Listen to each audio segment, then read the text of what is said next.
হলুদ পরি, তুমি আমার রুমে কখন আসলে? আর দরজা কেন আটকে দিয়েছো? অনেকক্ষণ হলো এসেছি তোমাকে দেখতে, কিন্তু তুমি তো আমাকে মনে হয় দেখতে পাচ্ছ না। দিন কানা একটা। এত মনোযোগ দিয়ে কি করছো শুনি? ফেসবুকে গল্প লিখছি। দরজাটা খোলো, বাসায় ভাইয়া ভাবি কেউ নেই। হঠাৎ কেউ এসে আমাদের এক রুমে দরজা বন্ধ অবস্থা দেখলে কি হবে জানো? কি আর হবে, আমাদের বিয়ে দিয়ে দিবে। আমার জামাই হবে। জি না, আম্মু বলছে আমি একটা ভালো জব পেলে আর আমার বয়স 25-26 হলে তারপর আমাকে বিয়ে করাবে। আর তুমি আমাকে বারবার জামাই জামাই বলে কেন ডাকো? তোমার এগুলো বলার জন্য আমার কোনো মেয়ের সাথে প্রেম হয় না। সবাই ভাবে আমি সত্যি সত্যি তোমার জামাই। সত্যি সত্যিই তো, শুধু কবুলটা বলা বাকি। আমি তোমার সিনিয়র বউ, এখন থেকে আমার সাথে প্রেম করবে তুমি। না, তুমি আমার বয়সে বড়। বড় হয়েছি তো তাতে কি হয়েছে? তুমি শোনোনি, বড়দের সাথেই তো প্রেম করতে হয়। তুমি তো আমার মাত্র 2 বছরের ছোট্ট। কিন্তু আমি যে আম্মুর থেকে শুনছি তুমি ছোটবেলায় আমাকে কোলে নিয়েও ঘুরেছো। আরে ওসব মিথ্যা কথা, তোমাকে খেপানোর জন্য বলে। যাই হোক, তুমি যাও, আম্মু বাসায় নেই। শাশুড়ি নেই তো কি হয়েছে? তুমি আছো না, আমি তো তোমার কাছে আসছি তোমাকে দেখতে। তাহলে রুমের দরজা আটকে দিছো কেন? দরজা খোলা রেখেও তো আমাকে দেখতে পারো। দেখতে পারবো, কিন্তু দরজা খুলে আমার পিচ্চি জামাইটাকে আদর তো করতে পারবো না, যদি দৌড়ে পালায়। মানে? তারপর অঞ্জলি আপু আমার গাল দুটোকে টেনে বললেন, মানে আমি এখন তোমাকে আদর করব, বুঝেছো আমার বাবুটা? এই বলে অঞ্জলি আপু আমার হাত থেকে ফোনটা কেড়ে নিয়ে আমাকে ধাক্কা দিয়ে বিছানায় ফেলে দেয়। তারপর আমার 2 হাত চেপে ধরে।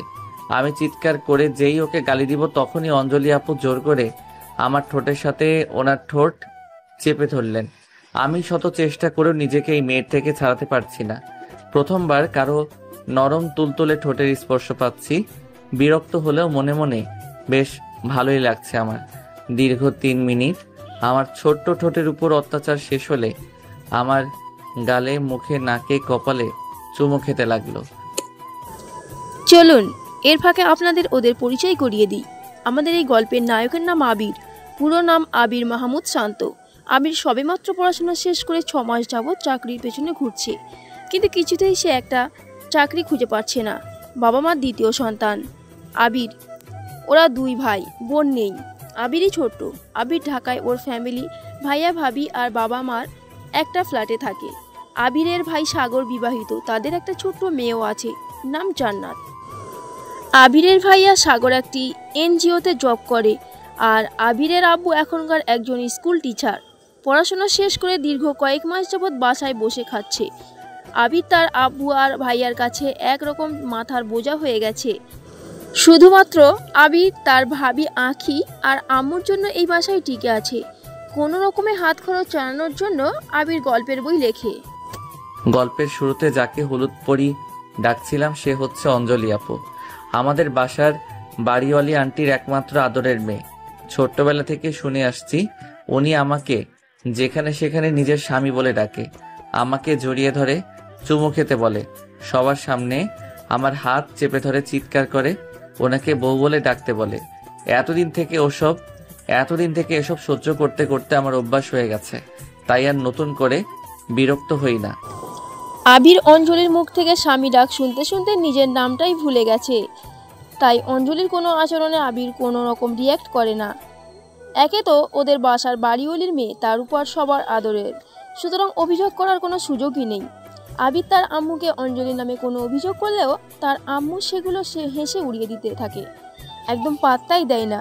যাই হোক, অনেক হলো, গল্পে ফিরে আসি। গন্ডিটা দীর্ঘ কয়েক মিনিট আমার ঠোঁট, মুখ আর আমার গালের উপর অত্যাচার করার পর আমার বুকের উপর শুয়েই আমার দিকে কেমন হা করে চেয়ে আছে। দুজনে এতটাই কাছাকাছি আছি যে অঞ্জলি আপুর নাকের গরম নিঃশ্বাস আমার একদম মুখে এসে পড়ছে। দেখতে বেশ ভালোই লাগছে। এলোমেলো চুল, কপালে ছোট্ট কালো টিপ, সেই সাথে চোখে কালো কাজল আর মুখে হালকা হলুদ বরণ। এই সৌন্দর্য যেন বলে প্রকাশ করা যাবে না। এই জন্যই কোন এক মহান কবি হয়তো বলেছিল যে নারীর মুখে হালকা বরণ মানে সে পর। অঞ্জলি আপু তার ব্যতিক্রম নয়। কি হলো, চোখ বন্ধ করলে কেন? চোখটা খোলো আর একটু দেখি তোমাকে। কেন এত দেখতে হবে? আমি কি বাঘ নাকি বানর? কোনোটাই না, তুমি হচ্ছে আমার জান, কলিজা, আমার পিচ্চি স্বামীটা। আমার শরীর দেখছো তুমি? এত বড় শরীরে আমাকে পিচ্চি বলছো? এর মধ্যেই মেন দরজায় কলিং বেল বেজে উঠল, আর আবির তাড়াতাড়ি করে অঞ্জলিকে ধাক্কা দিয়ে শরীরের উপর থেকে সরিয়ে ধপাস করে ফেলে দিল। মনে হয় কোমরে ব্যথা পেয়েছে অঞ্জলি। ওহ, তাড়াতাড়ি উঠে দরজার পাশে গিয়ে লুকিয়ে পড়ল। আবিরের পুরো মুখে অঞ্জলির ঠোঁটের লিপস্টিক সহ থুতু লেগে আছে। আবির তাড়াতাড়ি করে দৌড়ে ওয়াশরুমে গিয়ে আয়নার সামনে দাঁড়িয়ে ফ্রেশ হয়ে নিল। ওদিকে আবার দরজায় কলিং বেল বেজেই চলেছে। কোনো রকমে নিজের মুখটা পরিষ্কার করে আবির তাড়াতাড়ি করে গিয়ে দরজা খুলল। আবির দরজা খুলে দেখে ভাবি এসেছে, অর্থাৎ আখি, সাথে তার মেয়ে, মানে হচ্ছে আবিরের ছোট্ট ভাতিজি। ওর নাম জান্নাত। ও ক্লাস 1-এ পড়ে। দরজা খোলার পর জান্নাত আবিরকে দেখে এক লাফে আবিরের কোলে উঠে পড়ে আর আবিরকে জড়িয়ে ধরে আবিরের চুল টেনে ধরে। আসলে জান্নাত ওর চাচ্চুর উপর রাগ করেছে। আজ আবির ওকে স্কুল থেকে আনতে যায়নি বলে এত রাগ ওর। প্রতিদিন আবিরই জান্নাতকে স্কুলে দিয়ে আসে এবং ছুটির পর জান্নাতকে বাসায় নিয়েও আসে। চাচ্চুর বাচ্চা আবার চাচ্চু হয় নাকি? সরি মামনি, আসলে তোমার চাচ্চুর শরীরটা আজকে একটু খারাপ, তাই যেতে পারিনি। চাচ্চু কাল থেকে তোমাকে নিয়ে আসবে। জান্নাত উত্তরে মাথা নেড়ে ঠিক আছে বলল। তারপর ওরা তিনজন ভেতরে আসলো। অনেকক্ষণ থেকে আবির কিছু মুখে কাটেনি, তাই তার চোখ মুখ শুকনো লাগছে। আবিরের ভাবি আখি আবিরের জন্য দুপুরের খাবার সাজিয়ে ড্রয়িং রুমের টেবিলের উপর রেখে গেছিল। আবির সেগুলো ছুঁয়ে পর্যন্তও দেখেনি। কি ব্যাপার, ভাইটার মুখ এমন শুকনো লাগছে কেন? ড্রয়িং রুমে তোর জন্য যে খাবার সাজিয়ে দিয়ে আসলাম, খাসনি কেন? এমনি ভাবি, ক্ষুধা লাগেনি তাই। আমার কাছেও কথা লুকাতে শিখে গেছিস, পাগল কোথাকার। এত হতাশ হচ্ছিস কেন? সবে মাত্র পড়াশোনা শেষ করেছিস, মাত্র কয়েকটা চাকরির ইন্টারভিউ দিতে গিয়েই হাল ছেড়ে দিচ্ছিস। ইন্টারভিউ দিতে থাক ভাই, দেখবি একদিন ঠিকই একটা চাকরি হয়ে যাবে তোর। মন খারাপ করিস না ভাই। না ভাবি, আর কত বলো? 2 বছর ধরে বেকার বসে আছি। বাবা আর ভাইয়ার উপর দিয়ে আর কত বসে খাবো? দেখতে তো পাও আমার জন্য আম্মুকে রোজ আব্বুর কাছে বকা খেতে হয়। ভাবছি ঢাকা শহরে থেকে যেহেতু চাকরি পাচ্ছি না, তাই অন্য কোথাও যাব। আমাদের ছেড়ে কোথায় যাবি তুই? ইন্টারভিউ দিতে থাক, কিছু না কিছু তো একটা হবেই। এখন আয়, লাঞ্চ করে নে। না খেয়ে শরীরের কি অবস্থা হয়েছে তোর, দেখেছিস? এই বলে আবির ওর ভাবির পেছন পেছন চলে গেল। আখির কোনো ভাই নেই, তাই আবিরকে নিজের ছোট ভাইয়ের মতো করে দেখে, আর আবিরও তার ভাবিকে একজন বড় বোনের মতো সম্মান করে। আখি বাসায় এসে ফ্রেশ হয়েই আবিরের জন্য খাবার নিয়ে আবিরের রুমে আসে। তারপর আবিরকে নিজের হাতে খাইয়ে দেয়। খাবার খাওয়ার সময় আবিরের চোখ দিয়ে আবেগে পানি চলে আসে। আসলে পরিবারের মধ্যে কেবলমাত্র আবির তার ভাবি আখি আর তার আম্মুর কাছেই প্রিয়। যাই হোক, খাওয়া শেষ হলে আবির বিছানায় শুয়ে পড়ে। তারপর চাকরির কথা ভাবতে থাকে আর ভাবতে থাকে তার ভাবি আর আম্মুর কথা। সত্যি সত্যি যদি ঢাকা শহরে আবির একটা চাকরি না পায়, তাহলে সে চলবে কিভাবে? সামান্য গল্পের বই লিখে তো আর ফ্যামিলি চালাতে পারবে না সে। এগুলোই চোখ বুজে ভাবতে ভাবতে হঠাৎ ঘুমিয়ে পড়ে আবির। তারপর আবিরের ঘুম ভাঙে ফোনের রিংটনের আওয়াজে। হ্যালো, কে বলছেন? বউ বলছি সোনা। কার বউ বলছেন? ছি ছি, স্বামীর নাম আবার মুখে নিতে আছে নাকি? আমি তো তোমার বউ। Sorry, wrong number. আমি এখনো বিয়ে করিনি, রাখছি। ওই স্ট্রবেরি, ফোন কাটবি না বলে দিলাম, না হলে কিন্তু রুমে গিয়ে তোকে তুলে এনে কেলাবো। ঢং করিস না, তাড়াতাড়ি ছাদে আয়, তোকে একটু দেখবো। উফ, আমি এখন যেতে পারবো না, ঘুমাচ্ছি আমি। কোনো দরকার থাকলে ফোনে বলতে পারো। ঠিক আছে, তোমার আসতে হবে না, আমি যাচ্ছি তোমার রুমে। ওয়েট। না না আপু, প্লিজ, তোমাকে আসতে হবে না, আমি যাচ্ছি। কি আর করার, বড় আপু বলেছে যেতে তো হবেই, নয়তো আবার বাসায় এসে আমাকে নিয়ে দরজা বন্ধ করে দিবে আর আমার সাথে উল্টাপাল্টা করবে। ছাদে একা যাওয়া ঠিক হবে না। বজ্জাতটা আবার আমার জন্য কোনো ফাঁদ পেতে রেখেছে কে জানে, তাই সাথে জান্নাতকে নিতে হবে। মনে মনে এসব কল্পনা করে বিছানা থেকে উঠে বসলো আবির। তারপর ফ্রেশ হয়ে নিয়ে জান্নাতকে কোলে নিয়ে ওদের বাসার ছাদে চলে আসলো। ছাদে তখন অনেকগুলো বাচ্চা একসাথে ছোঁয়াছুঁই, তার মধ্যে অঞ্জলি একজন। সেও যেন শিশুদের সাথে নিজেকে মিশিয়ে ফেলেছে। সবাই পুরো বাসার ছাদে এলোমেলোভাবে দৌড়াচ্ছে, আর ছাদের এক কোনায় আবির দাঁড়িয়ে আছে। আবিরের কোলে জান্নাত তখন চিপস খাচ্ছিল, তাই ওর খেলায় মন নেই। আবিরকে দেখে অঞ্জলি আপু এগিয়ে এসে আর জান্নাতকে উদ্দেশ্য করে বলে, কি খাও জান্নাত? চিপস খাই। তাহলে আমাকে একটু দিতে চাও? মাত্র একটা? ওই একটা চিপস একবার খেলেই তো আমার জামাইটা মারা যাবে, আরেকটা দাও।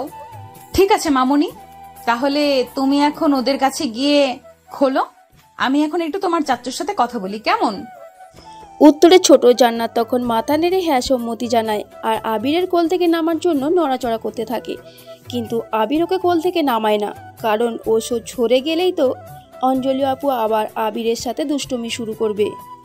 অঞ্জলি আপু তখন আবিরের দিকে তার চোখ দুটো বড় করে তাকায় আর আবির ভয়ে জান্নাতকে খেলতে নামিয়ে দেয়। ফোনে কি বলছিলে? কোথায় কিছু না তো। তুমি লুঙ্গি পরেছো? বাহ, আজকে তো তোমাকে আরো কিউটের ডিব্বা লাগছে। কে পরিয়ে দিছে লুঙ্গি, দেখি তো। আরে আরে ছাড়ো, লুঙ্গি খুলে যাবে তো। আমি এমনিতেই লুঙ্গি পরতে পারি না, ইউটিউবে টিউটোরিয়াল দেখে পড়ছি। সমস্যা নেই তো, লুঙ্গি খুলে গেলে আমি তোমাকে লুঙ্গি পরিয়ে দেব। কাছে আসো, আজকে তোমার লজ্জা ভেঙে দিব আমি। ছি আপু, তোমার কি কোনো লজ্জা নেই? কি বলছো এসব? এই বলে আপু আশেপাশে কি যেন খুঁজতেছে। হাতের কাছে তেমন কিছু না পেয়ে একটা বড় ইটের টুকরো হাতে নিল। ওরে বাবার, এটা দিয়ে আমাকে মারবে নাকি? দাঁড়াও, আজকে ইট দিয়ে তোমার ফাটিয়ে বিধবা হব আমি। এই বলে ইটের টুকরোটা যেই আমার দিকে তাক করে মারতে যাবে, তখনই আমি ছোটবেলায় দৌড় প্রতিযোগিতা জিততে যেমন ছুটতে হতো তেমন ভাবে ছুটে দিলাম এক দৌড়। হাহা, ভীতু একটা। আমি কি ওকে সত্যি সত্যি মারতাম নাকি? শয়তানটা শুধু শুধু দৌড়ে পালালো। তারপর আবির সিঁড়ি বেয়ে দৌড়ে বাসায় ঢুকে পড়ল। বাসায় এসে সোফার উপর বসে হাঁপাচ্ছে আবির। আবিরকে হাঁপাতে দেখে তার ভাবি বলল, কি হলো আবির, হাঁপাচ্ছিস কেন? আর জান্নাত কোথায়? ছাদে খেলছে ভাবি। ও, তা তুই চলে আসলি যে? আর বলো না ভাবি, ওই যে বাড়িওয়ালার বচ্চাদ মেয়ে একটা আছে না, অঞ্জলি। আবির, ও কিন্তু তোর সিনিয়র, তোর কিন্তু ওর নাম ধরে বলা উচিত নয়। বল কি হয়েছে? কি আর হবে, সব ওই সবসময় আমাকে জামাই জামাই ডেকে যে খেপায়, আবার আমার গায়ে চিমটি কাটে, চুল ধরে টানে আমার, আর বলে ও নাকি আমাকে বিয়ে করবে। ওসব তো ও তোকে মজা করে বলে, তোকে খেপানোর জন্য। আসলে ওর তোকে খেপাতে ভালো লাগে তাই। ভাবি, তুই আমার হয়ে ওনার আম্মুর কাছে একটু কমপ্লেন করে দিও তো। ঠিক আছে, দিব। তুই মাথা গরম করিস না ভাই, আয় তোর কপালে একটা চুমু দিয়ে দিই। তারপর আমি আমার কপালটা এগিয়ে দিলাম আর ভাবি আমাকে চুমু দিল। এখন সময় বিকেল 5টা। এই সময় আমার একজন প্রকাশকের সাথে দেখা করার কথা ছিল, যিনি আসলে আমার নতুন একটি গল্প কিনে তার বইয়ে ছাপাতে চেয়েছিলেন। ভাবি আমাকে একটু বেরোতে হবে, আজ আমার নতুন একটা গল্প নিয়ে প্রকাশকের সাথে দেখা করার কথা আছে। আমি সন্ধ্যার মধ্যেই ফিরে আসব। ঠিক আছে, কিন্তু তোর ভাইয়া আর বাবা বাসায় ফেরার আগেই চলে আসিস, নয়তো বাবা তোকে আবার বকবে ভাই, আর আমি সেটা সহ্য করতে পারবো না। চিন্তা করো না ভাবি, আমি তাড়াতাড়ি চলে আসব। তারপর আবির তার রুমে গিয়ে ফোন হাতে নিয়ে দেখে তার ফোনে প্রকাশকের 5-5টা মিস কল। তারপর আবির খুব শর্টকাট রেডি হয়ে তার ডায়েরিটা নিয়ে বাসা থেকে বের হয়ে পড়ে। বাসার বাইরে এসে আবির একটা রিক্সা ডেকে নেয়। তারপর রিক্সা চলতে থাকে তার গন্তব্যে। রিক্সা এসে প্রকাশকের অফিসের গেটে দাঁড়ালে আবির তাড়াতাড়ি করে রিক্সার ভাড়াটা মিটিয়ে ভেতরে প্রবেশ করে। সেখানে আরও অনেক লেখকের বই ছাপানোর কাজ চলছিল। তারপর প্রকাশকের অনুমতি নিয়ে তার কেবিনে প্রবেশ করে আর তার সাথে তার লেখা গল্পটি ছাপানোর ব্যাপারে কথা বলে। প্রকাশক তখন আবিরের গল্পটি দেখাতে বলে। তারপর আবির তার ডায়েরিতে লেখা একটি গল্প প্রকাশককে দেখায়, যা ওনার খুবই পছন্দ হয় এবং শেষ পর্যন্ত উনি সেটা ছাপাতে রাজি হয় এবং আবিরকে তার গল্পের পেমেন্ট করে দেয়। গল্প প্রকাশকের সাথে আলাপ করতে করতেই আবিরের বাসায় ফিরতে অনেক দেরি হয়ে যায়। ওদিকে বাসায় তার বাবা আরিয়ান সাহেব এতক্ষণে চলে এসেছে। আবিরের ভাবি অর্থাৎ আখি আবিরকে অনেকবার কল দিয়ে যাচ্ছে, কিন্তু আবিরের ফোন সুইচ অফ। অঞ্জলি আপুও আবিরকে ফোনে পাচ্ছে না। বারবার আবিরদের বাসায় কোনো না কোনো কাজে ছুতোয় গিয়ে আবিরকে খুঁজে আসছে। ওদিকে আরিয়ান সাহেব বাসায় এসে আবিরকে রুমে না দেখে রাগান্বিত হয়ে যায়। সে ফ্রেশ হয়ে ড্রয়িং রুমে এসে বসে খবরের কাগজ পড়তে থাকে। আঁখি তখন তার জন্য চা নিয়ে আসে। বাবা, এই নিন আপনার চা। বৌমা, আমি কি তোমাকে চা আনতে একবার বলেছি? না বাবা, কিন্তু আমি তো জানি আপনি রোজ এই সময় খবরের কাগজ পড়তে পড়তে চা খেতে পছন্দ করেন, তাই চা বানিয়ে নিয়ে আসলাম। তোমার আদর দেবর কোথায়? তাকে বাসায় দেখছি না জি। বাবা, ও তো একটু আগেই বের হলো, এক্ষুনি চলে আসবে বলে। ও আর আসবে না। দেখো গিয়ে কোথায় বাজে ছেলেদের সাথে গুন্ডামি করছে, নেশা করছে। যে ছেলের দিন নাই রাত নাই, সারাদিন ঘুম আর বাইরের ঘোরাফেরা, এই ছেলে জীবনও কিছু করতে পারবে না। সারা জীবন আমার ঘাড়ে বসেই খাবে। বাবা, এভাবে বলছেন কেন? আবির তো চাকরি খোঁজার কোনো ত্রুটি রাখছে না। আরে রাখো তো বৌমা, তোমার চেষ্টাও এই সব কিছু দেখানোর চেষ্টা করতেছে। ঠিকমতো চেষ্টা করলে কি আর এতদিনে ও চাকরি না পাওয়া যায়? এর মধ্যে আবির বাসায় ফিরে আসে আর তার বাবাকে দেখে মাথা নিচু করে ফেলে। এই তো এসে গেছে আমার গুণধর ছেলে। কোথায় ছিলে এতক্ষণ? ক টাকা রোজগার করে ফেললে? কোনো ভদ্রলোকের বাড়ির ছেলে কি এত রাতে বাসার বাইরে থাকে? আহ বাবা, আপনি একটু থামেন না। ভাইটা আমার মাত্র বাসায় ফেলো, আর এক্ষুনি আপনি ওকে সব প্রশ্ন করছেন।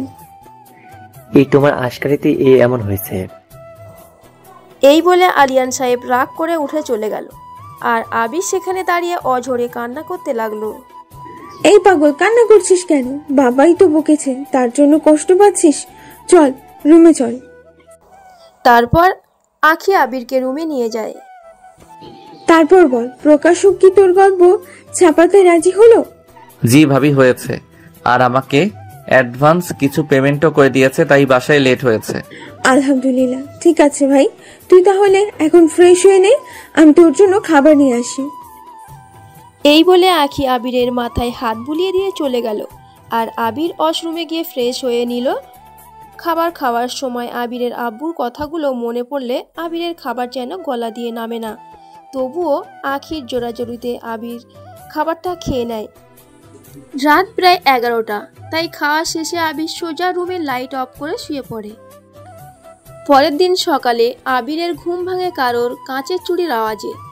আবির তাকিয়ে দেখে অঞ্জলি আপু তার দিকে তাকিয়ে মুচকি মুচকি হাসছে আর চুড়ি দিয়ে আওয়াজ করছে। ঘুমের মধ্যেও এসে জ্বালাচ্ছে। যা যা এখান থেকে। বলেই আবির অন্য পাশে ফিরে শুইল। এই যে মিস্টার বর, ওঠো, এটা স্বপ্ন নয়, সত্যি। তোমাকে এত ঘুমিয়ে থাকতে দেখে আমারই তো ঘুম পাচ্ছে। দাঁড়াও, আমিও আসছি তোমার কাঁথার নিচে। তারপর আমিও চুপি চুপি আবিরের পাশে শুয়ে পড়লাম। গাধাটা এত গভীরভাবে ঘুমাচ্ছে যে আমাকে খেয়ালই করতে পারছে না।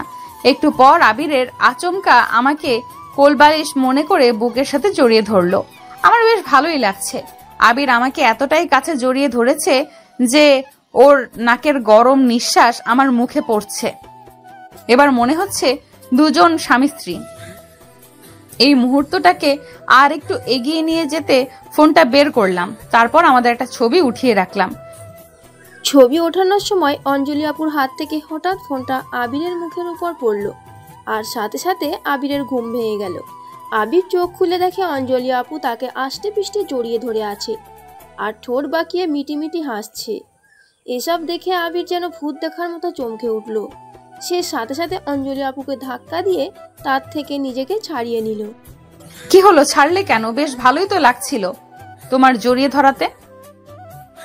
আর একটু ধরবে নাকি? সরি, আমি আসলে ইচ্ছে করে তোমাকে জড়িয়ে ধরিনি। আমি তো ঘুমানোর সময় পাশে কোলবালিশ রাখি আর সেটাকেই বুকে জড়িয়ে ধরি। আমার জামাইটা কত বোকা, জ্যান্ত মানুষ আর কোলবালিশের মধ্যে পার্থক্য বোঝে না। বাচ্চা একটা, সমস্যা নেই। বিয়ের পর আমাকেই জড়িয়ে ধরো। এখন একটা পাপ্পি দিয়ে দাও তো। কি হলো, কাঁদছো মনে হচ্ছে? তুমি এত সকাল সকাল নতুন বউদের মতো সেজেগুজে আমার পাশে এসে শুয়েছিলে কেন? বাবা জানতে পারলে তো আমাকে মেরেই ফেলবে। ভাববে আপনার সাথে আমি ছি। আর তার চেয়ে বড় কথা, ঘুমালে আমার লুঙ্গি খুলে যায়। হোয়াট? কি বলছো তুমি? ভাগ্যিস তুমি আমাকে কাঁথার নিচ থেকে জড়িয়ে ধরেছিলে, না হলে বিয়ের আগেই তো আর জামাইটা সব দখল করে নিতাম আমি। তা এখন কি তোমার লুঙ্গি ঠিক আছে? চেক করে দেখো তো। ভাবি কোথায়? তুমি দেখো, আমার রুমে আমার রুমে হলুদ পেট নিয়ে আসছে। কি হয়েছে ভাই, সকাল সকাল চিল্লাচিল্লি করছিস কেন? রাতে স্বপ্ন দেখেছিস নাকি? আরে অঞ্জলি, তুমি এখানে আবিরের রুমে কি করছো? না মানে ভাবি, আমি তো আপনার কাছে আসছিলাম সেফটি পিন লাগিয়ে নেওয়ার জন্য, ভুল করে এই রুমে এসে পড়েছি। কেন, তুমি কি চোখে ঠিক করে দেখতে পাও না? ভাবির রুম আর আমার রুমের তফাৎ বুঝতে পারো না কেন? আহা আবির, বড়দের সাথে কেউ এইভাবে কথা বলে? একটা কথাও বলবি না তুই। যা ওঠ, উঠে নাস্তা করে নে গিয়ে। অঞ্জলি, তুমি আমার সাথে এসো, আমি তোমার সেফটি পিনটা লাগিয়ে দিচ্ছি। আর নাস্তা না করে যেতে দিব না কিন্তু। তারপর ভাবি অঞ্জলি আপুকে তার সাথে নিয়ে অন্য রুমে গেল। যাবার সময় অঞ্জলি আপু আমার দিকে ভুরু কুচকে তাকিয়ে কেমন একটা রাগী এক্সপ্রেশন দিল। দরজার আড়াল হওয়ার সময় অঞ্জলি আপু আমাকে হাত দিয়ে ঘুষি দেখালো। আমি বুঝি না ওর এগুলোর মানে কি। সবাইকে বলে বেড়াবে আমি নাকি ওর জামাই, আর আমার সাথে তো যা যা করে তা তো আপনারা দেখেনি। কেন জানি না অঞ্জলি আপুকে আমার বিরক্ত মনে হয়, আবার ওসবে খুব একটা ভালো লাগে না। যাই হোক, অনেক ভাবনা চিন্তা ছেড়ে বিছানা থেকে উঠে দাঁড়ালাম। তারপর আমাদের আবির মাহমুদ ওয়াশরুমে গিয়ে ফ্রেশ হয়ে নেয়। ফ্রেশ হয়ে এসে লুঙ্গির ভাঁজটা ঠিক করে বেলকনিতে এসে দাঁড়িয়ে বই পড়তে থাকে। অনেক বেলা হয়ে যাচ্ছে। এতক্ষণে আবিরের বাবা আরিয়ান সাহেবও ঘুম থেকে উঠে পড়েছে। সে উঠে দেখে তার বৌমা আখি কিচেনে নাস্তা বানাচ্ছে, সাথে অঞ্জলিও পাশে দাঁড়িয়ে কফি খাচ্ছে। আখি ওকে কফি বানিয়ে দিয়েছে। আরে অঞ্জলি মা, সকাল সকাল আমাদের বাসায় কি মনে করে? কোনো সমস্যা হয়নি তো তোমাদের? অঞ্জলি আপু আরিয়ান সাহেবকে দেখে দ্রুত মাথার ওড়না দিয়ে সোজা হয়ে দাঁড়িয়ে তাকে সালাম দেয়। যতই হোক হবু শ্বশুর মশাই বলে কথা। জি না আঙ্কেল, কোনো সমস্যা হয়নি, ভাবির কাছে আসছিলাম। ও আচ্ছা, ভালো। তা আজ অবশ্যই আমাদের সাথে নাস্তা করে যেও কিন্তু। বোমা, নবাবজাতটা কোথায়? ওকে ঘুম থেকে উঠেছে? বেলা 12টার আগে নাকি ঘুমই ভাঙে না ওনার। কে জানি সারা রাত জেগে কি করে কখন ঘুমায়। হ্যাঁ বাবা, ও তো ঘুম থেকে অনেক আগেই উঠেছে। আর কাল তো আমি নিজে ওকে 12টার আগে ঘুমিয়ে গেছে দেখলাম। আপনি ওকে একটু বেশি সন্দেহ করেন। বাবা, আপনি ড্রয়িং রুমে গিয়ে বসুন, আমি নাস্তা দিচ্ছি। ভাবি আঙ্কেল এসব আবিরকে বললো? এটুকু তো কিছু নয়। আবির একটা চাকরি পাচ্ছে না দেখে বাবা ওকে একটু খারাপ চোখে দেখছেন। বাদ দাও তুমি, এসো নাস্তা করবে আমাদের সাথে। তারপর আখি অঞ্জলি আপুর হাত থেকে কফিটা নিয়ে তাকে ড্রয়িং রুমে খাবার টেবিলে বসায়। তারপর সবাইকে নাস্তা প্লেটে সাজিয়ে দেয়। ভাবি আবির নাস্তা করবে না? অঞ্জলির কথায় আখি কি বলবে বুঝতে পারছে না। আসলে সে আবিরের বাবার সামনে আবিরকে কখনো খেতে ডাকে না, কারণ একসাথে খেতে বসলেই যদি আবার আরিয়ান সাহেব আবিরকে কোনো না কোনো কথা শুনিয়ে দেয়, এই জন্যে। বোমা, ডাকো ওকে। তারপর আখি গিয়ে আবিরকে ডেকে নিয়ে আসে আর তাকে অঞ্জলির পাশে বসতে বলে। বাবার সামনে বসে তাই আবির আর কিছু বলে না, চুপচাপ অঞ্জলি আপুর পাশে চেয়ারটাতে বসে পড়ে। তিনজনেই একসাথে নাস্তা করছে। খাবার সময় একটু দুষ্টু বুদ্ধি করে একটা চামচ টেবিলের নিচে ফেলে দেয় অঞ্জলি, আর সেটাকে তুলতে আবির আর অঞ্জলি দুজনেই একসাথে নিচু হয়। সুযোগ বুঝে অঞ্জলি তার প্ল্যানটাকে কাজে লাগায়। সে হঠাৎ আবিরের ঠোঁটে চুমো দিয়ে বসে। সামনে আবিরের বাবা স্বয়ং বসা, তাই আবির মুখ থেকে কিছুই বলতে পারে না। কিন্তু সেও একদম ছেড়ে দেওয়ার পাত্র নয়। সেও রেগে অঞ্জলি আপুর কোমরে জোরে একটা চিমটি কেটে দেয়, আর অঞ্জলি আপু তাতে চিৎকার করে ওঠে। কি হলো অঞ্জলি মা? জি আঙ্কেল, কিছু না, এই টেবিলের কোণাটা একটু লেগেছে। আঙ্কেল আমার খাওয়া শেষ, আমি এবার তাহলে আসি। আসসালামু আলাইকুম। পাজিটাকে পরে দেখে নিব। আমাকে এত জোরে চিমটি দেওয়া, একটা চুমুই তো দিয়েছিলাম। উফ, কোমরটা লাল করে দিছে আমার পাজিটা। ঠিক আছে মা, মাঝে মাঝে এসো কিন্তু। কত লক্ষ্মী একটা মেয়ে, মাশাআল্লাহ। তারপর আবিরও খাওয়া শেষ করে চুপচাপ প্লেটে হাত ধুয়ে তার রুমে চলে যায়। বোমা, তুমি কখন খাবে? এই তো বাবা, আপনারা খেয়ে অফিস গেলে আমি খাবো। সে কি, এক্ষুনি খেয়ে নাও, পরে কাজ করো। আমার খাওয়া শেষ এখন, আর আমার কিছু লাগবে না। তুমি খেতে বসো। আর আমাদের স্কুলে আজ একটা অনুষ্ঠান আছে, আমার ফিরতে একটু লেট হবে। ঠিক আছে বাবা। এই বলে আরিয়ান সাহেব উঠে গেলেন। বেলা বাড়ার সাথে সাথে সবাই যে যার কাজে চলে গেলেন। একটু পর হঠাৎ অঞ্জলি আপুর আম্মু অর্থাৎ আবিরদের যিনি বাড়িওয়ালি, সেই বাড়িওয়ালি আন্টি আসলেন। তিনি আবিরের রুমে আবিরকে ডাকতে ডাকতে প্রবেশ করলেন। আসসালামু আলাইকুম আন্টি, আপনি এখানে? আমাকে একটা কল করলে তো আমি আপনার কাছে চলে যেতাম।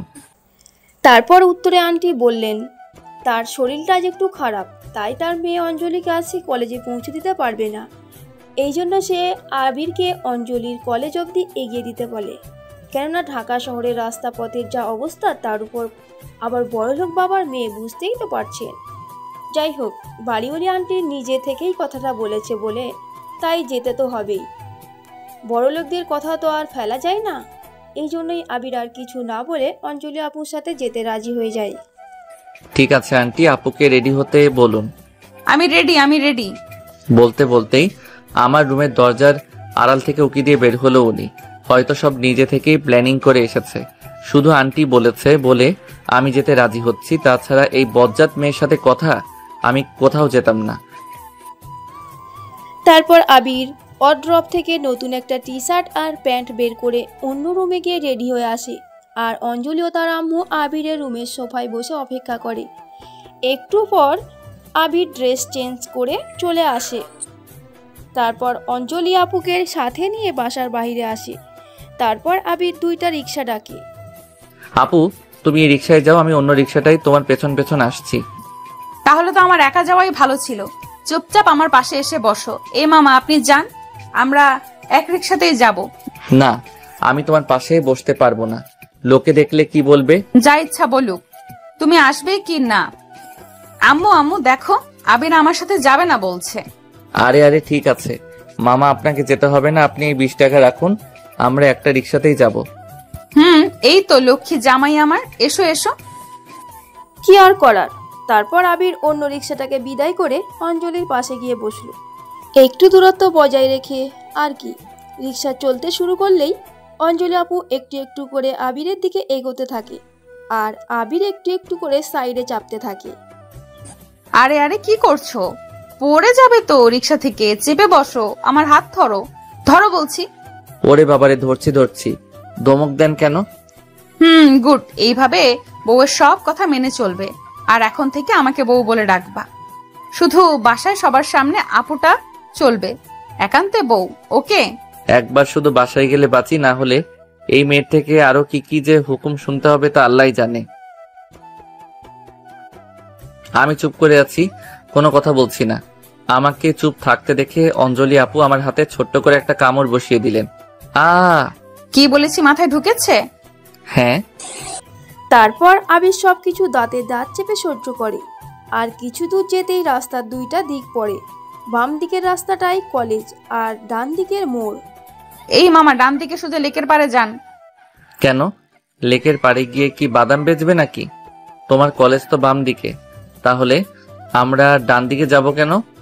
কারণ আজকে আমি তোমার সাথে সারাদিন ঘুরবো, থাকবো, প্রেম করব, তারপর বিকেলে বাসায় যাব। আর যদি তুমি পালানোর কথা ভাবো চান্দু, তাহলে তোমাকে আমি কি যে করব তা আমি নিজেও জানি না। সকালে আমার কোমরে চিমটি দিয়ে লাল করে দিছো, কিচ্ছু বলিনি। এবার কিন্তু তার প্রতিশোধ নিব। আর তুমি ভালো করে জানো আমি রাগলে কি অবস্থা করব নিজের। সে আবার জানি না, আমার সাথে তো পারবে না, উল্টো নিজেই নিজেকে কষ্ট দিবে। না খেয়ে থাকবে, কারোর সাথে কথা বলবে না, একা একাই বাচ্চাদের মতো কান্না করবে, আর ব্লেড দিয়ে নিজের হাত নিজেই কেটে রক্ত বের করবে, নয়তো দেয়ালের সাথে ফাইট করে নিজের রাগ মেটাবে। তারপর রিক্সা এসে থামতেই ওরা দুজনে একসাথে রিক্সা থেকে নেমে রিক্সা ভাড়া মিটিয়ে একটু ভেতরে পার্কের মতো পরিবেশে চলে আসে। ওরা সেখানে এসে দেখে প্রায় সবাই জোড়ায় জোড়ায় বেঞ্চে বসে আছে। ওরাও গিয়ে একটা আলাদা বেঞ্চে গাছের নিচে বসে পড়ে। আপু, আমরা এখানে কেন এলাম? তোমার বয়ফ্রেন্ড দেখা করতে আসবে বুঝি? তুই আবার কি বললি আমাকে? এই রে, আবার রেগে গেছে। না মানে সরি। তোমাকে যে আজকে আমি কি করব, ইচ্ছে করছে কামড়ে খেয়ে ফেলি শয়তানটাকে। আমার কোনো বয়ফ্রেন্ড নেই, তুমি জানো না? একটা ছোট জামাই আছে আমার। আচ্ছা কি? যাও আমার জন্য ওই ফুল গাছটা থেকে ফুল ছিঁড়ে নিয়ে আসো। অত উঁচু গাছে আমি উঠতে পারবো না। আমি কি স্পাইডারম্যান নাকি? না, তুমি তো আমার হিরো। আমি কোনো কথা শুনবো না, আমাকে ফুল ছিঁড়ে এনে খোপায় লাগিয়ে দাও। দেখ, এসবের জন্য ওর সাথেই আসতে রাজি ছিলাম না, এখন এত উঁচু কৃষ্ণচূড়া গাছে আমাকে উঠতে হবে? কথায় আছে না, ফাঁদে পড়লে নাকি বিড়াল গাছে ওঠে। আজ মনে হয় আবিরের ক্ষেত্রেও তাই হচ্ছে। পার্কে এসে জনসম্মুখে গাছে উঠে অঞ্জলির আপুর জন্য ফুল ছিঁড়ে আনতে হচ্ছে তাকে। যাই হোক, আবির অনেক কষ্ট করে আমাদের গল্পের নায়িকার জন্য ফুল ছিঁড়ে নিচে নেমে আসলো। তারপর ফুলগুলোকে অঞ্জলি আপুর দিকে বাড়িয়ে বলল, এই নাও তোমার ফুল। তুমি এত আনরোমান্টিক কেন? বললাম ফুলটা আমার চুলে লাগিয়ে দিতে। পারবো না। ঠিক আছে, দাও, আমি লাগিয়ে নিচ্ছি। এবার দেখো তো আমাকে কেমন লাগছে। এসো, তোমার সাথে কয়েকটা ছবি তুলি। তারপর অঞ্জলি আপু জোর করে আবিরের সাথে ক্লোজ কয়েকটা ছবি তুলে নেয়। তারপর দুজনে একসাথে বসে অনেকক্ষণ সময় কাটায়। দুপুরে একসাথে রেস্টুরেন্টে বসে লাঞ্চ করে নেয়। আর প্রায় সারাদিন ঘোরাফেরা শেষে সন্ধ্যা নাগাদ ওরা বাসায় ফেরে। অঞ্জলি আপুর আম্মু কলেজে ফোন করে জানতে পারে যে তার মেয়ে আজ কলেজে যায়নি, আর আবিরও এখনও বাসায় ফেরেনি। তাই সন্ধ্যায় ওরা দুজন একসাথে বাসায় ফিরলেই ওদের বাবা মা ওদের দুজনকে জিজ্ঞাসা করতে থাকে। অঞ্জলি আপুও বাসায় প্রবেশ করার সময় তার আম্মু তাকে আটকে দেয় আর বলে, তোর স্যার ফোন করে বলল তুই নাকি আজ কলেজে যাসনি, তাহলে কলেজের নাম করে সারাদিন কোথায় ছিলি? উত্তরে অঞ্জলি আপু কিছু বলতে পারে না। আসলে সে তার আব্বু আম্মুর কাছে কখনো মিথ্যা বলে না, তাই নিশ্চুপ সে। কি হলো, কথা বলছিস না কেন? সন্ধ্যা পর্যন্ত কলেজ ফাঁকি দিয়ে বাইরে কি কাজ তোর? তুই এখন যথেষ্ট বড় হয়েছিস, বিয়ের বয়সও হয়েছে তো। এত সময় ধরে বাসার বাইরে থাকা উচিত নয় তোর। শোন, সামনে শুক্রবার তোর জন্য একটা বিয়ের সম্বন্ধ আসবে। ছেলেটাকে হয়তো তুইও চিনবি। তোর বাবার অফিসের কলিগ আছে না, মিজান সাহেব, তার ছেলে গত সপ্তাহে দেশে ফিরেছে। তোর বাবা নাকি তোর জন্য তাকে পছন্দ করেছে। বাবা মার একটা মাত্র ছেলে, ওর নাম ইমন। কথাটা শুনে অঞ্জলি আপুর পায়ের নিচ থেকে যেন মাটি সরে গেল। মনে হচ্ছে তার সমস্ত শরীর শূন্যের উপর দাঁড়িয়ে আছে। কলিজাটা পুরো কেঁপে উঠেছে, গলাটাও শুকিয়ে এসেছে। আসলে সে তো আবিরকে মন থেকে অনেক ভালোবাসে আর তার সাথেই নিজের ফিউচার করতে চায়। তাই হঠাৎ এমন ডিসিশন শুনে নিজেকে কোনো রকম সামলিয়ে কান্না মাখা গলায় অঞ্জলি আপু বলতে থাকে, আম্মু কিছু বলবে? আম্মু, তুমি তোমার কথা জানালে, এখন আমি আমার কথাটাও শুনে নাও। তোমাদের পছন্দের ছেলেকে বিয়ে করা আমার পক্ষে সম্ভব নয়। আমি আবিরকে সত্যি সত্যিই ভালোবাসি, আর বিয়ে করলে আবিরকেই করব। বউ হলে ও ঘরেরই বউ হব। আর এই নিয়ে তোমরা আমার সাথে কোনো রকম জোর যদি করো, তাহলে আমি সোজা সুইসাইড করব, কথাটা বলে দিলাম। এই বলে অঞ্জলি আপু তার চোখের পানি মুছতে মুছতে দৌড়ে তার রুমে গিয়ে দরজা বন্ধ করে দিল। আর আয়েশা বেগম অর্থাৎ অঞ্জলি আপুর আম্মু তার মেয়ের কথা শুনে মাথায় হাত দিয়ে হতবাক হয়ে সোফার উপর বসে পড়ল। সে কিছুতেই যেন নিজেকে সান্ত্বনা দিতে পারছে না। আমার ভাবতেও অবাক লাগছে, মেয়েটার এত বড় দুঃসাহস কিভাবে হলো আমার ডিসিশনের বাইরে কথা বলার। মেয়েটার কি মাথা খারাপ হয়ে গেছে নাকি? যেই ছেলেটার ইনকাম বলতে কিছুই নাই, পড়াশোনা করার পর বাবার ঘাড়ের উপর বসে বসে খাচ্ছে, সেই ছেলেকে নাকি ও বিয়ে করবে? এগুলো সব নিশ্চয়ই ওই ছেলেটার দোষ। ওই আমার মেয়েটার মাথা নষ্ট করেছে। ও নিশ্চয়ই ফাঁদে ফেলেছে আমার মেয়েটাকে। অঞ্জলি আপুর আম্মু এগুলো বলছেন আর মনে মনে আবিরকে গালমন্দ করছেন। ওদিকে অঞ্জলি আপু তো তার রুমে গিয়ে ভেতর থেকে দরজা বন্ধ করে দিয়ে বিছানায় শুয়ে শুয়ে তার আম্মুর মুখের উপর কথা বলার জন্য কাঁদছে, আর আবিরকে তার ভুলে যেতে হবে ভেবেও কাঁদছে। তারপর রাতে অঞ্জলি আপুর আব্বু অফিস থেকে বাসায় ফিরলে আয়েশা বেগম তাকে সব ঘটনা খুলে বলে। আর সবটা শুনে তো তিনিও প্রচণ্ড রেগে যান, আর সাথে সাথে আবিরের বাবাকে ডেকে পাঠান আর সব কিছু ধমকের সুরে তাকে বলেন আগামীকালের মধ্যেই তাদেরকে এই বাসাটা ছেড়ে দিতে হবে। ভাইজান, আপনি তো আমাকে চেনেন, আপনি নিশ্চিন্তে থাকুন। আপনাদের মান সম্মানের কোনো ক্ষতি হওয়ার আগেই আমরা এই মহল্লা ছেড়ে চলে যাব। আর আমার ছেলের বিষয়টার জন্য আমি আবারও আপনার কাছে ক্ষমা চাচ্ছি। ঠিক আছে, আপনি এখন যান, আর নিজের ছেলেকে একটু শাসন করেন, আমাদের যাতে ব্যাপারটা থানা পুলিশ না করতে হয়। জি ভাবি, আসছি। আসসালামু আলাইকুম। এই বলে আবিরের আব্বু চলে গেলেন। ওদিকে অঞ্জলি আপুর আব্বু আয়েশা বেগমকে বলেন তার মেয়ের উপর নজর রাখতে আর তাকে ডেকে নিয়ে আসতে বলে। কথা মতো আয়েশা বেগম অঞ্জলি আপুর রুমের দরজার সামনে গিয়ে নক করে। অনেকক্ষণ যাবৎ ডোর নক করার পর অঞ্জলি আপু তার কান্নার চোখ মুখ মুছে দরজা খুলে দিল। অঞ্জলি, তুই আর আবিরের সাথে মিশবি না। এতদিন তোরা অনেক মেলামেশা করেছিস, আমি বা তোর বাবা কেউ কিচ্ছুটি বলিনি। আজ বলতে বাধ্য হলাম। তোর বাবা কালকের মধ্যে ওদেরকে বাসা খালি করে দিতে বলেছে। আমি এর মধ্যে আর কোনো ঝামেলা চাই না। কথাটা শুনে আমার কলিজাটা যেন আরো ছিঁড়ে যাচ্ছে, নিঃশ্বাস ভারী হয়ে আসছে, গলা শুকিয়ে কাঠ হয়ে যাচ্ছে। কোন রকম টেবিলের উপর গ্লাসটা হাতে নিয়ে এক ঢোক পানি খেলাম। এই মুহূর্তে আমার কি করা উচিত কিচ্ছু বুঝতে পারছি না। আমাকে শান্ত হয়ে কিছু একটা ভাবতে হবে, না হলে যে আমি আবিরকে চিরতরের জন্য হারাবো। আবিরকে হারালে আমি বাঁচবো না। আবিরই আমার সব। পুরো দুনিয়া একদিকে হলেও আমার আবির একদিকে। যে করেই হোক আমার বিয়েটা আটকাতে হবে। আয়েশা বেগম তার কথাগুলো বলে চলে যেতেই অঞ্জলি আপু হাউমাউ করে কেঁদে উঠলেন। এদিকে এখন রাত 9:30। আরিয়ান সাহেব বাসায় গিয়ে রাগে ফুঁসতে থাকেন আর তার বৌমা আঁখিকে বলে, বৌমা, আবিরকে ডেকে নিয়ে এসো। কি হয়েছে বাবা, আপনাকে এত অস্থির দেখাচ্ছে কেন? বৌমা, যেটা বললাম সেটা করো, আমাদের সময় বেশি নেই। তারপর বাবার কথা মতো আমি আবিরের রুমের দিকে গেলাম। গিয়ে দেখি আবির ডায়েরিতে তার গল্প লিখছে। আবির, নিচে চল, বাবা তোকে ডাকছে। তারপর আবির তার ডায়েরি লেখা বন্ধ করে তার ভাবির পেছন পেছন আসে আর মনে মনে ভাবে হঠাৎ এই সময় তার বাবা তাকে কেন ডাকছে। এমনি সময় তো খুব একটা দরকার না হলে আবিরের বাবা আবিরের সাথে কথা বলে না। আবির আরিয়ান সাহেবের সামনে এসে দাঁড়াতেই আরিয়ান সাহেব জোরে আবিরের গালে একটা থাপ্পড় বসিয়ে দেয়। আর দ্বিতীয়বার যখন আবিরের গালে হাত তুলতে যাবে তখন আঁকি আবিরের সামনে গিয়ে দাঁড়ায় আর বলে, বাবা ওকে মারছেন কেন, কি হয়েছে? বৌমা, তুমি জানো ও কি করেছে? ওকে জিজ্ঞেস করো কোন সাহসে ও বাড়িওয়ালার মেয়েকে নিয়ে চেঁচে। আমার বলতো ঘৃণা হচ্ছে। ওর জন্য আজ আমাকে অঞ্জলি বাবার কাছে অপমানিত হতে হলো। জিজ্ঞেস করো অঞ্জলির সাথে কি সম্পর্ক ওর। বাবা আপনি একটু শান্ত হন। আমি আবিরকে খুব করে চিনি, ও আমাদের মান সম্মান হারাতে দিবে না কখনো। আর মান সম্মান? কাল সকালে যখন এই বাড়িটা ছেড়ে রাস্তায় গিয়ে থাকতে হবে তখন বুঝবে। বাবা বাড়ি কেন ছাড়তে হবে? এই কুলাঙ্গার ছেলের জন্য অঞ্জলি বাবা আমাকে চাপ জানিয়ে দিছে আগামীকালের মধ্যে আমাদের বাসাটা খালি করে দিতে। ওর জন্য আমাকে আর কত লোকের কাছে নত হতে হবে কে জানে। রাত থাকতে সবকিছু গুছিয়ে নাও। কালকের মধ্যে আমাদের ঘাট ধরে এই বাড়ি থেকে বের করে দেওয়ার আগেই বাড়িটা আমাদের ছাড়তে হবে। আর এসব হচ্ছে এই বদমাশের জন্য। বাবা আমি চুপ, তোর ওই মুখে আর আমাকে বাবা ডাকবি না। এই বলে আরিয়ান সাহেব রাগে হন হন করে ভেতরে চলে গেল আর আবির সেখানে দাঁড়িয়ে দাঁড়িয়ে নীরবে চোখের পানি ফেলতে লাগলো। আবির শান্ত হ, বাবা একটু রেগে আছে, তার কথায় কষ্ট পাস না।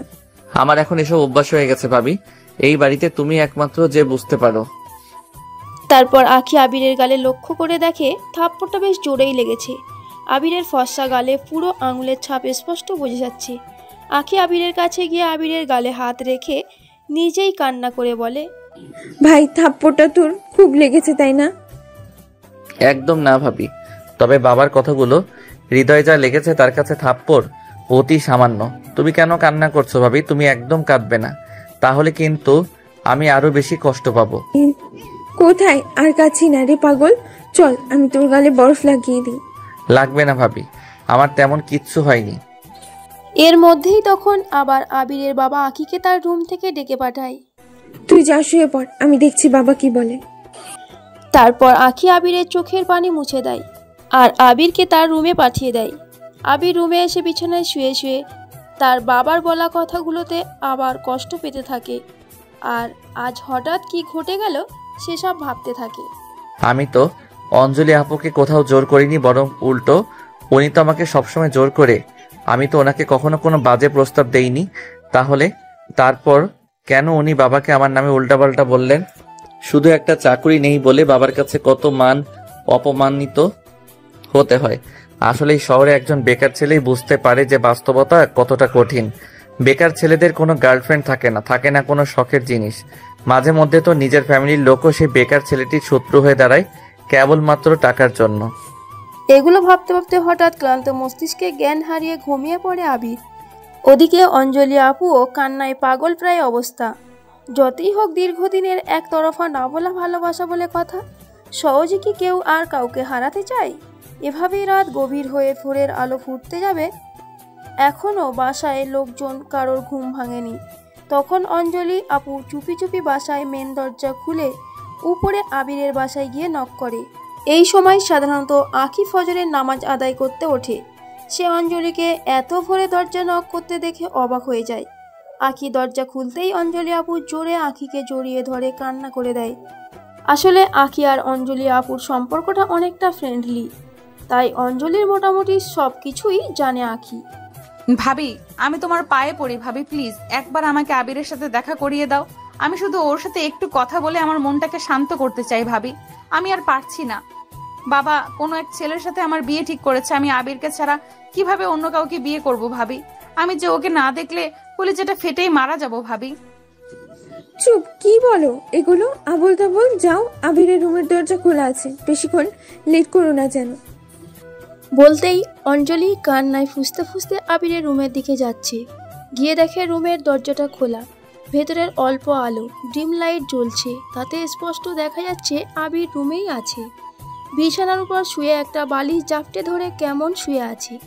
অঞ্জলি আপু চুপচাপ আবিরের পাশে গিয়ে বসে, আবিরের চুলে হাত বুলিয়ে দিতে লাগলো। হঠাৎ কারো স্পর্শ পেয়ে আবির ঘুম থেকে জেগে উঠল। আবির আস্তে আস্তে চোখ খুলে দেখে অঞ্জলি আপু তার পাশে বসে আছে। আপনি এত ভোরে আমার রুমে আবার কি সর্বনাশ করতে এসেছেন? আপনি মানে? এতটাই পর হয়ে গিয়েছি এখন আমাকে আপনি করে বলছো? আপন বলতে কেউ ছিল বুঝি? আমি কি সত্যি তোমার সর্বনাশ করেছি? আমি তো শুধু তোমাকে ভালোই বাসি, এই জন্য একটু পাগলামি করি তোমার সাথে। ছোট থেকে তোমাকে নাম ধরে না ডেকে জামাই বলে ডাকি। এইটা কোনো ফান ছিল না, সত্যি ছিল। আমি সত্যিই তোমাকে বিয়ে করতে চাই, তোমার সাথে থাকতে চাই আবির।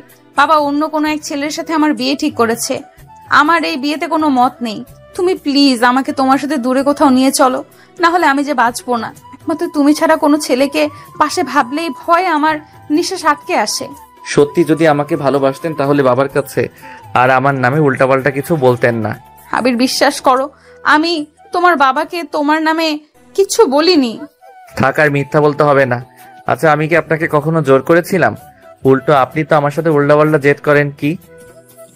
আমি তোমার সাথে অনেক জেদ করি, অনেক রাগ দেখাই, অনেক পাগলামো করি, বিভিন্ন নামে তোমাকে ডাকি। তাতে কি তুমি কখনো বিরক্ত হয়েছো? না। এটাকে ভালোবাসা বলে আবির? তুমি প্লিজ আমাকে তোমার সাথে কোথাও নিয়ে চলো। কোথায় নিয়ে যাব? শুনলাম তোমরা নাকি বাসাটা ছেড়ে দিচ্ছ। হ্যাঁ, আপনার বাবা আজকের মধ্যে আমাদেরকে বাসাটা খালি করে দিতে বলছে। এক রাতের মধ্যে হঠাৎ তোমরা কোথায় উঠবে? আমি তোমাদেরকে যেতে দেব না। বাবা রাখতে চায় না আর তার মেয়ে ছাড়তে চায় না। তুমি আমাকে নিজের সাথে নিয়ে চলো। আপু, আমার মনে হয় আপনার মাথা খারাপ হয়ে গেছে। আপনার ডাক্তার দেখানো উচিত। আপনার বাবার এত বিশাল বাড়ি গাড়ি সম্পত্তি ছেড়ে আমার মতো একজন বেকার ছেলেকে নিয়ে স্বপ্ন দেখছেন। আমার মাথা ঠিকই আছে, তুমি শুধু নিয়ে চলো আমাকে। যত টাকা লাগে আমি দেব। আমার বাবা আমার নামে ব্যাংকে 9 কোটি টাকা মজুত রেখেছে, সারা জীবন বসে খেতে পারবো আমরা। আবেগ থেকে বেরিয়ে বাস্তবে আসুন ম্যাডাম। জীবনটা আসলে যতটা সহজ বলে মনে করছেন ততটা সহজ নয়। জীবনটা অনেক কঠিন। আমি আপনার যোগ্য কখনোই না। এর চেয়ে বরং আপনি সব ভুলে গিয়ে আপনার বাবা মার পছন্দ করা ছেলেকেই বিয়ে করে নিন। এটাই কি তাহলে তোমার শেষ কথা? ঠিক আছে, তুমি তোমার কথা বলে দিয়েছো। তুমি তো আমাকে ভালোবাসো না, বাসবেই বা কেন? সারাক্ষণ শুধু অকারণেই বিরক্ত করে এসেছি তোমাকে, শুধু শুধু অধিকার দেখিয়েছি। ক্ষমা করে দিও আমাকে। আমি খুব শীঘ্রই তোমার থেকে অনেক দূরে চলে যাব, অনেক দূরে। এই পৃথিবী ছেড়েই চলে যাব আমি, কেননা বেঁচে থাকলে তোমার মায়া আর স্মৃতিগুলো আমাকে ভালো থাকতে দিবে না। শেষ দেখা দেখতে এসো আমাকে। আমি চিঠি লিখে বলে যাব, তুমি আমাকে দেখতে না আসা অবধি আমার লাশ যেন কেউ দাফন না করে। কথাগুলো বলেই কান্না করতে করতে দৌড়ে রুম থেকে বেরিয়ে গেল অঞ্জলি। কেন জানি না, আমার মনে হলো কথাগুলো বলতে ওর খুব কষ্ট হচ্ছিল। নিঃশ্বাস আটকে আটকে যাচ্ছিল। ওর লাশ দেখতে যাব মানে কি বলে গেল এটা? কথাটা শুনে আমার বুকটা যেন ব্যথায় ফেটে যাচ্ছে। সত্যি সত্যি ও আবার কিছু করে বসবে না তো? এমন পরিস্থিতিতে আমি বা কি করতে পারি? না না, আমার ওর প্রতি দুর্বল হলে চলবে না। ও হচ্ছে বড়লোক বাবার একমাত্র আদরের মেয়ে, আর আমি সামান্য একজন মধ্যবিত্ত পরিবারের ছেলে। বামন হয়ে চাঁদে হাত দেওয়া অসম্ভব। আবির এগুলো ভাবতে ভাবতে তার ভাবি আঁখি তার রুমে আসে। এসে দেখে আবির বালিশে হেলান দিয়ে বসে আছে। ভাবি, আসলে চুপ, আমি সব জানি, দরজার উপাস থেকে সব শুনেছি। আরে এটাই তো প্রেমে পড়ার বয়স। তুই যতই মুখে অস্বীকার করিস না কেন, মনে মনে তুইও অঞ্জলিকে ভালোবাসিস। একটা ছেলে আর মেয়ে দীর্ঘদিন ধরে একে অপরের সাথে থাকলে এগুলো অটোমেটিক্যালি হয়ে যায়। আমি বলি কি, তুই অঞ্জলির কথা মেনে নে, তুই ওকে নিয়ে তোর নান্নুর বাসায় চলে যা, পরে যা হবার হবে। না ভাবি, এটা হয় না। আমি অঞ্জলি আপুর যোগ্য না, আর বাবা ভাইয়ের মান সম্মানে আঘাত করে আমি কখনোই এরকম করব না। কিন্তু অঞ্জলি যা বলে গেল তা যদি সত্যি করে ফেলে তাহলে কি হবে? কিছু হবে না ভাবি, ও আবেগের বশে এসব বলছে। আমরা চলে গেলে সবকিছু ঠিক হয়ে যাবে। সবকিছু ঠিক হয়ে গেলেই ভালো। তুই তাহলে এখন উঠে ফ্রেশ হয়ে আয়। আমি তোর জন্য নাস্তা বানিয়ে দিচ্ছি, আজ অনেক কাজ আছে। বিকেলের মধ্যেই ট্রাক চলে আসবে আমার সব মালামাল নিয়ে যাওয়ার জন্য। আপাতত আমরা পাশের মহল্লার ছোট্ট একটা বিল্ডিং এ উঠবো, পরে আবার বড় বাসা খুঁজে নিব। ওদিকে অঞ্জলি আপুদের বাসায় এতক্ষণে সবাই উঠে গেছে।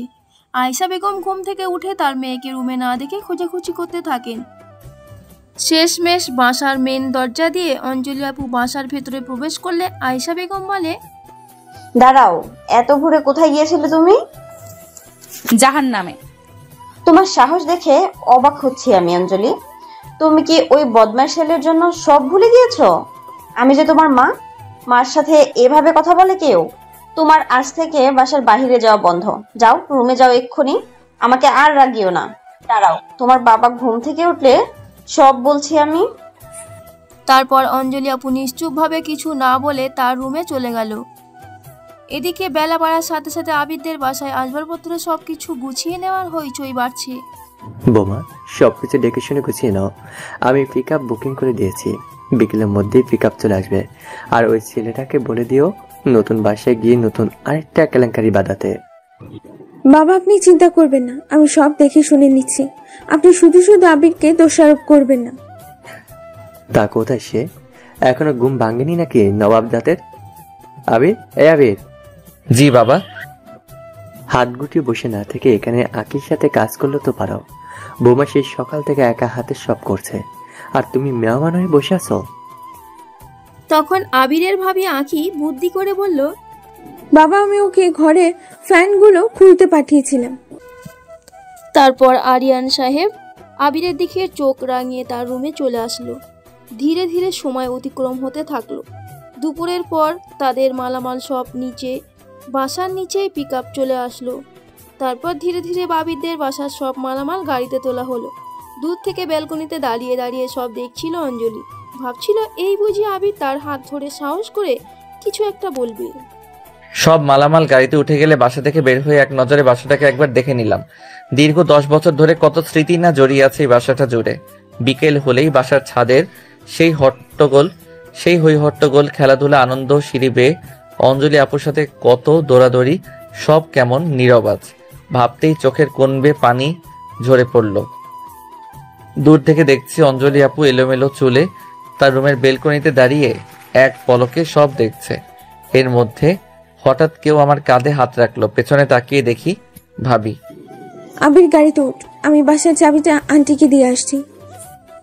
তারপর আবির গিয়ে গাড়িতে ড্রাইভারের পাশে বসে, আর আঁখি বাসার চাবিটা আয়েশা বেগমের হাতে দিয়ে সেও এসে গাড়িতে ওঠে। এরপর গাড়ি ছেড়ে দেয়।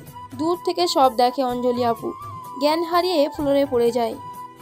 সকাল গড়িয়ে বিকেল হয়ে গেল, তবুও অঞ্জলির খাবার দাবারের কোনো খেয়াল নেই। তাই আয়েশা বেগম অঞ্জলি আপুকে ডাকতে তার রুমে যায়। গিয়ে দেখে অঞ্জলি আপু সেন্সলেস হয়ে মেঝেতে পড়ে আছে। আয়েশা বেগম তখন তাড়াতাড়ি করে গ্লাসে করে জল নিয়ে এসে তার মেয়ের চোখে মুখে ছিটিয়ে দেয়। তারপর অঞ্জলি আপুর জ্ঞান ফিরতে সে আবারও কেঁদে ওঠে। অঞ্জলি মা, তুই ঠিক আছিস? কি হলো, কথা বলছিস না কেন? তুই কি ওই ছেলের জন্য কান্না করে করেই তোর চোখ দুটোর 12টা বাজাবি নাকি? কি আছে ওই ছেলেটার মধ্যে যা ইমনের মধ্যে নেই? এবার একটু শান্ত হ মা। সকাল থেকে কিচ্ছু খাসনি, তুই এভাবে না খেয়ে থাকলে তো শরীর খারাপ করে বসবে তোর। সামনে তোর বিয়ে, এখন অসুস্থ হওয়া চলবে না। আয়েশা বেগম এগুলো বলে তার মেয়েকে সান্ত্বনা দিতে থাকে আর বোঝাতে থাকে। এদিকে সন্ধ্যা হওয়ার সাথে সাথেই আবিররা তাদের কাঙ্ক্ষিত নতুন বাসার সামনে চলে আসে। এবং ধীরে ধীরে পিকআপ থেকে তাদের মালামাল নামিয়ে ভেতরে নিতে থাকে। সব কিছু আবার ঠিকঠাক করে গুছিয়ে নিতে নিতে প্রায় রাত 11টা বেজে যায়। এরপর সবাই ক্লান্ত শরীরে বাহির থেকে খাবার অর্ডার করে নিয়ে আসে। খাবার খেয়ে যে যার রুমে শুয়ে পড়ে। আবিরও আবিরের নতুন রুমে বালিশে মাথা দিয়ে শুয়ে আছে। নতুন বাসার পরিবেশটা একদমই ভালো লাগছে না তার। বিছানায় শুয়ে শুধু এপাশ ওপাশ করছে আবির। হঠাৎ দরজার দিকে তাকিয়ে আবির ভাবছে, এই বুঝি দরজার পর্দা সরিয়ে অঞ্জলি আপু এলো বলে। চোখ থেকে ঘুম যেন হারিয়ে গিয়েছে আবিরের। কিছুতেই ঘুম আর আসছে না, শুধু এপাশ ওপাশ করতে থাকে ক্লান্ত শরীরে। আর ক্লান্ত মস্তিষ্কে আবিরের চোখ বন্ধ হয়ে আসতেই দেখে অঞ্জলি আপু যেন বলছে, আমাকে বাঁচাও আবির, আমাকে বাঁচাও, আমি যে এখান পড়ে যাচ্ছি। না, তুমি পড়বে না, আমার হাত ধরো, আমি তোমাকে পড়ে যেতে দেব না। না আবির, তুমি বুঝি আমাকে আর ধরে রাখতে পারলে না? না অঞ্জলি, তুমি পড়তে পারো না। এই বলে অঞ্জলি কোনো এক পাহাড় থেকে যেন নিচে পড়ে যাচ্ছে, এরকমটাই দেখছি আমি। তারপর আবির হঠাৎ চিৎকার করে ঘুম থেকে উঠে বসে। আবিরের সমস্ত শরীর যেন থরথর করে কাঁপছে, গলা শুকিয়ে গেছে, খাট থেকে নিচে নামবারও শক্তি পাচ্ছে না আবির। হঠাৎ এত রাতে আবিরের চিৎকার শুনে আখি দৌড়ে আবিরের রুমে আসলো। আবির, কি হয়েছে ভাই? চিৎকার করলি কেন? আর তুই এত রাতে বিছানার উপর না ঘুমিয়ে বসে আছিস যে? আখি বেশ কয়েকবার জিজ্ঞেস করার পরও কোনো উত্তর না পেয়ে হাত দিয়ে রুমের লাইটের সুইচ অন করে দিল। কি হয়েছে? কিছু না ভাবি, ভাবি আমাকে এক গ্লাস পানি দিবে? তখন আবিরের ভাবি আখি ঘাবড়ে গিয়ে বলে, আবার বল, কি হয়েছে তোর? তেমন কিছু নয় ভাবি, আমি একটা খারাপ স্বপ্ন দেখেছি অঞ্জলি আপুকে নিয়ে। কি স্বপ্ন দেখেছিস? তারপর আবির আখিকে সব কথাগুলো খুলে বলল। সবটা শুনে আখি আবিরকে সান্ত্বনা দিল আর আবিরকে আবার বিছানায় শুইয়ে দিয়ে রুমের লাইট অফ করে চলে গেল। অন্যদিকে আয়েশা বেগম অঞ্জলি আপুকে অনেকবার রাতে খাবার খাওয়ার জন্য ডাকে, কিন্তু কোনো সাড়া শব্দ পায় না। এত রাত হয়ে গেছে, তবুও অঞ্জলি আপুর কোনো নাড়াচাড়া টের পাচ্ছে না। তাই সন্দেহবশত তারা দুজন, অর্থাৎ অঞ্জলি আপুর আব্বু আর আম্মু, তারা তাদের মেয়ের রুমের সামনে যায়। অনেক কবার ডাকার পরও ভেতর থেকে কোনো সাড়া শব্দ না আসলে আয়েশা বেগম বলে, ও তো আমার মেয়েটা কথা বলছে না কেন? ওর আবার কিছু হয়নি তো? তুমি এক্ষুনি দরজাটা ভেঙে ফেলো। তারপর অঞ্জলির আব্বু আয়েশা বেগমকে বলেন, শান্ত হও, আমি দেখছি। এই বলে তিনি দরজা ভেঙে দেন। আর ভেতরে যা দেখেন তার জন্য তারা কেউই প্রস্তুত ছিল না। আপনারা কি ভাবছেন, অঞ্জলি আপু ফাঁস দিয়েছে? না, অঞ্জলি আপু বিষ খেয়েছে। তবে নিঃশ্বাস এখনো চলছে, জ্ঞান হারিয়ে মুখ দিয়ে লালা ঝরছে ওর। অজ্ঞাত অবস্থায় ফ্লোরে পড়ে আছে ও। আয়েশা বেগম তার মেয়েকে এই অবস্থায় দেখে জোরে হাউমাউ করে কেঁদে গিয়ে তাকে জড়িয়ে ধরে আর বলে, মা মা চোখ খোল। অঞ্জলি, কি হয়েছে তোর? তুই এমনটা কেন করলি? তুই কি একটা বারও আমাদের কথা ভাবলি না? তোকে ছাড়া আমাদের কি হবে? ওগো, তুমি তাড়াতাড়ি ওকে হসপিটালে নেওয়ার ব্যবস্থা করো। আমার মেয়েটার কিছু হলে আমি কিন্তু বাঁচবো না। এসব বলে আয়েশা বেগম আরও জোরে জোরে কান্না করতে থাকে। এতক্ষণে অঞ্জলির বাবা অ্যাম্বুলেন্সে খবর দিয়েছেন। আরও দ্রুত অ্যাম্বুলেন্স চলেও এসেছে। তারপর অঞ্জলি আপুকে দ্রুত হসপিটালের উদ্দেশ্যে নেওয়া হয়। অবস্থা খুবই জটিল হয়ে পড়ে। হসপিটালে নিয়েই অঞ্জলি আপুকে ইমার্জেন্সিতে পাঠানো হয়। দেখতে দেখতে রাত শেষে ভোরের আলো ফুটতে থাকে, তবুও অঞ্জলি আপুর জ্ঞান ফেরে না। এদিকে কেবিনের বাইরে তো আয়েশা বেগম আর তার অঞ্জলির পরিবার সবার কান্না আরও বাড়তে থাকে। এর মধ্যে একজন ডক্টর অঞ্জলি আপুর কেবিন থেকে বেরিয়ে আসলে আয়েশা বেগম বলে, ডক্টর ডক্টর, আমার মেয়েকে জ্ঞান ফিরেছে। ওর কি অবস্থা এখন? ডক্টর, যত টাকা লাগুক নিন, তবুও আমার মেয়েটাকে আমার কাছে ফিরিয়ে দিন। তখন ডক্টর উত্তরে বলে, দেখুন, এখনো পর্যন্ত কিছু বলা যাচ্ছে না, তবে আমাদের তরফ থেকে যথেষ্ট চেষ্টা চলছে। ভাগ্যিস আপনারা রোগীকে সময় মতো নিয়ে এসেছেন, নয়তো এতক্ষণে কিছু একটা হয়ে যেতে পারত। এখনো পর্যন্ত রোগীর জ্ঞান ফেরেনি, আপনারা আল্লাহকে ডাকুন। এভাবে 12 ঘন্টা কাটার পর কিছুক্ষণের জন্য অঞ্জলি আপুর জ্ঞান ফিরে আসে। সে চোখ বন্ধ করে বলে, আবির, আমাকে ছেড়ে যেও না আবির, আমি তোমাকে ছাড়া বাঁচবো না আবির। আবির। ডক্টর, আমাদের মেয়ে এখন কেমন আছে? আমরা কি ওর সাথে দেখা করতে পারবো? না, আপনারা এখন রোগীর সাথে দেখা করতে পারবেন না, তবে রোগী আগের চেয়ে একটু সুস্থ। কিছুক্ষণ আগে চোখ বন্ধ করে আবির নামে কাউকে কিছু একটা বলেছিল। আচ্ছা, আবিরকে? একটা বদমাশ ছেলে, যার জন্য আমার মেয়েটা আজ মরতে বসেছে। দেখুন, এই মুহূর্তে রোগীর মানসিক অবস্থার অবগতির জন্য রোগী যার নাম করছেন তাকে দরকার। তাহলে রোগীর মানসিক পরিবর্তন আসবে, দ্রুত জ্ঞান ফিরবে রোগী। আর আগামী 24 ঘন্টার মধ্যে তা না হলে আমাদের কিছু করা থাকবে না। কথাটা শুনে সবার হৃদয় কেঁপে ওঠে। আর আয়েশা বেগম তার স্বামীকে নরম সুরে বলেন, অঞ্জলির বাবা, তুমি যেখান থেকেই পারো আবিদের বাসার ঠিকানা জোগাড় করো। এই মুহূর্তে আমার মেয়েকে বাঁচাতে হলে আর বিকল্প কোনো পথ নেই। সৃষ্টিকর্তা তো মানুষের জন্মের পূর্বেই তার জীবনসঙ্গী নির্ধারণ করে দিয়েছে। আমরা তো তার বিরোধিতা করতে পারবো না। হয়তো আবিরের জন্ম আমার মেয়ের জন্যই হয়েছে। তুমি যাও, এক্ষুনি ওদের বাসা খোঁজার ব্যবস্থা করো। দরকার হয় আমরা ওদের বাসায় গিয়ে ওদের কাছে ক্ষমা চেয়ে নেব। তারপর অঞ্জলি আপু বাবা পুরো দমে লোক লাগিয়ে দেয় আবিরদের খোঁজার জন্য। ঘন্টা খানিকের মধ্যেই ওদের খোঁজ খবর পেয়ে যায়। মহান আল্লাহ প্রভাবশালী, লোক কথাই বলে। যাই হোক, আবিরদের বাসার খোঁজ পাওয়ার সঙ্গে সঙ্গে অঞ্জলি আপুর বাবা এবং আয়েশা বেগম দ্রুত সেখানে পৌঁছে যায়। এখন সময় বিকাল 4টে। আরিয়ান সাহেবও সবেমাত্র স্কুল থেকে ফিরেছেন। আয়েশা বেগম আবিরদের বাসার দরজায় গিয়ে নক করতেই আঁখি এসে দরজা খুলে দেয়। দরজা খুলে সামনে তাকাতেই আঁখি হতবাক হয়ে যায়। আসসালামু আলাইকুম আঙ্কেল আন্টি, আপনারা আমাদের এখানে কি মনে করে? সব বলবো মা, আগে ভেতরে চলো। আমাদের অনেক বড় সর্বনাশ হয়ে গেছে। জি জি, ভেতরে আসুন আন্টি আপনারা। তারপর আঁখি ওনাদেরকে সম্মানের সহিত বাসার ভেতরে এনে ড্রয়িং রুমে বসান আর তাদের খাবারের ব্যবস্থা করেন। আন্টি কি খাবেন বলুন? আমি কিছু খাবো না মা, তুমি একটু তোমার শ্বশুর মশাইকে ডেকে দাও। আবির কি বাসায় আছে? জি আন্টি আছে, আমি ওদেরকে ডেকে দিচ্ছি। তারপর আঁখি গিয়ে আবির আর আরিয়ান সাহেবকে ডেকে আনেন। আবির ওনাদেরকে সালাম দিয়ে পাশে গিয়ে দাঁড়ান। ভাই ভাবি, আপনারা আমাদের অবস্থা দেখছিলেন বুঝি? আপনি আর আমাদের লজ্জা দিবেন না। আসলে আমাদের মেয়ে আবিরের জন্য বিষ পান করেছে। কি বলছেন ভাবি? অঞ্জলি মা? হ্যাঁ, আমি ঠিকই বলছি। ও এখনো হসপিটালে ভর্তি। ওর অবস্থা খুবই খারাপ। আসলে ও যে আবিরের প্রতি এতটা সিরিয়াস তা আমরা বুঝতে পারিনি। তারপর আয়েশা বেগম সব ঘটনা খুলে বললেন ওনাদেরকে। সবটা শুনে আবির যেন আর দাঁড়িয়ে থাকতে পারছে না। সমস্ত শরীরের শক্তি যেন হারিয়ে ফেলেছে সে। আন্টি অঞ্জলি এখন কেমন আছে? ডক্টর বলেছে এখনো কিছু বলা যাচ্ছে না, কিন্তু ওর একটু জ্ঞান আসতেই নাকি ও আবিরের নাম করেছে। আবির বাবা, তুমি প্লিজ আমার মেয়েটাকে বাঁচাও। আর যা হয়েছে ভুলে যাও। আমাদের ভুলের জন্য আমরা সত্যি অনুতপ্ত। আমরা তোমার সাথেই অঞ্জলি মার বিয়ে দেব। ও তোমার কাছেই ভালো থাকবে। আবির নিশ্চুপ। ভাইজান, আমরা আবিরকে আমাদের মেয়ের জামাই হিসেবে মানতে রাজি আছি। আপনি কি বলেন?